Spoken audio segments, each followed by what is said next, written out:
Здравейте! В днешното видео ще правим коледен часовник или по-скоро новогодишен часовник. Както знаете,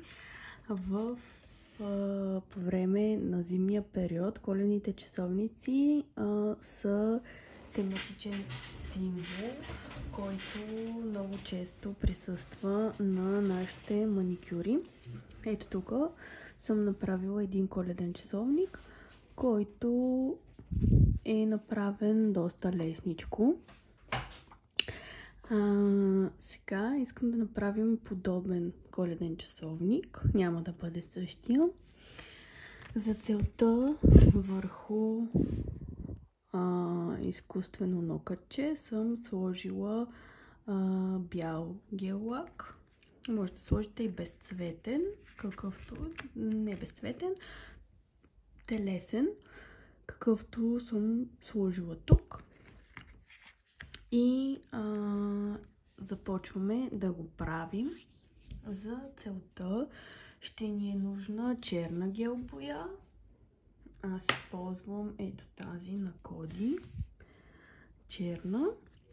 Бяла гел боичка. Отново на Коди. Абсолютно в същата разфасовка ми е. Ще ни трябва, аз използвам ето този цвят, който е малко по-блестящ, много готин, на Кани.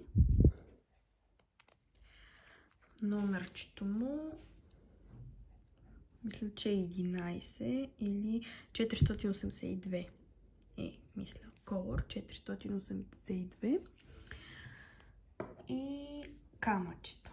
Това ще са основните неща и започваме. Нещо, което забравих да кажа, ще ни трябва тънка четка, с която да рисуваме тънките линии. И сега си отварям черната боичка и започвам да си очертавам къде ще ми е часовника.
Сега започваме с бяло контурче, което трябва да бъде с много тънки линийки,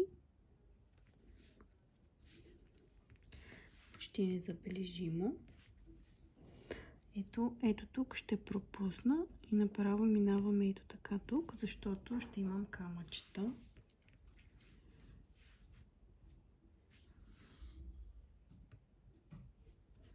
Ето и отгоре. И сега ще слагаме бяло и върху цифричките, като бялото не трябва да скрива черното.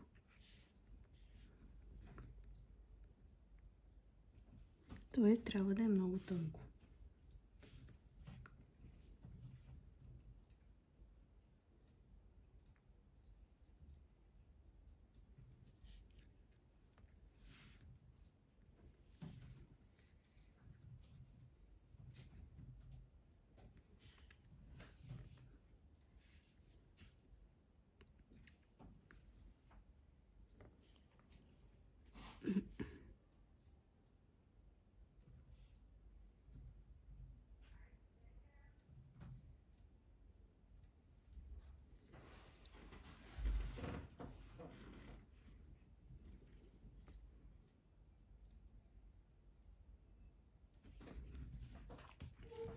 Ето така. И сега печем. Сега съм решила да сложа малко камъчета. За целта ще сложа гел и тук ще са ми белите камъчета.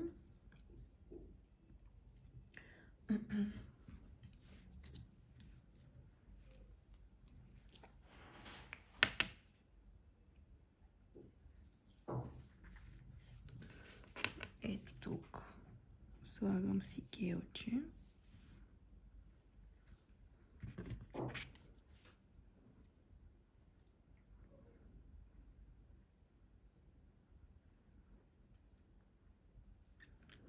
И ще слагам камъчета. Ще сложа едно по-голямо.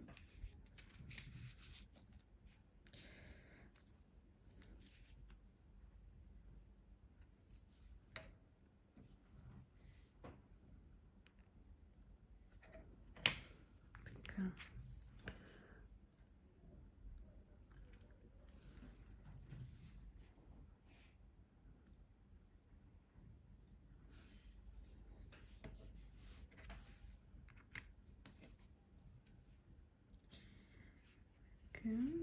И ще сложа някакви по-малки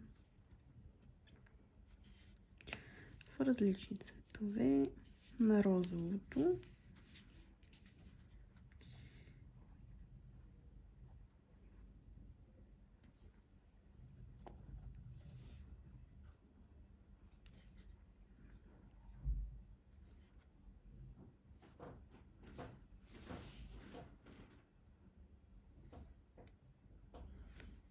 Първо ги поставям върху декорацията и после решавам дали ми харесват или пък са прекалено много и шарени. Оп, слагам и ето този.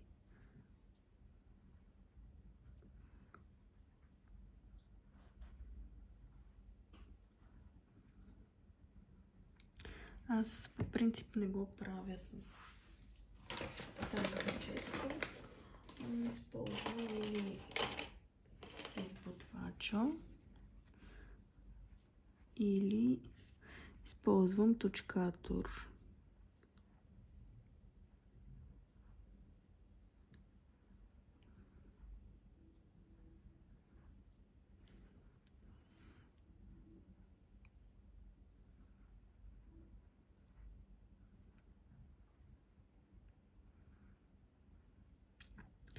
Искам те да излизат отгоре, а не върху рамката на часовника. за да се отличават от белия фон. Ето така, например.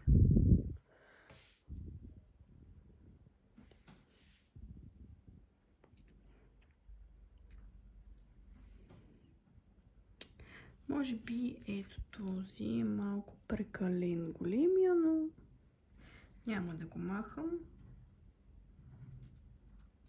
за момента.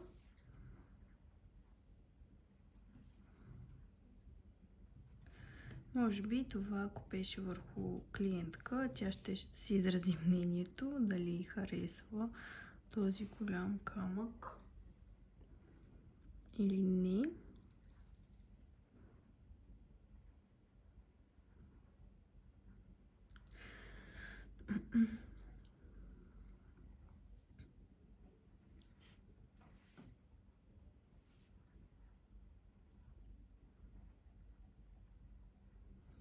Можете както искате да ги поставите. Аз сега пробвам различни варианти, за да видя, може нещо да ми хареса повече.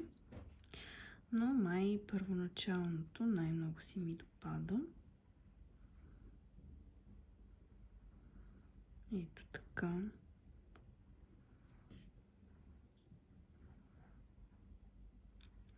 Ето така ще го оставя за момента.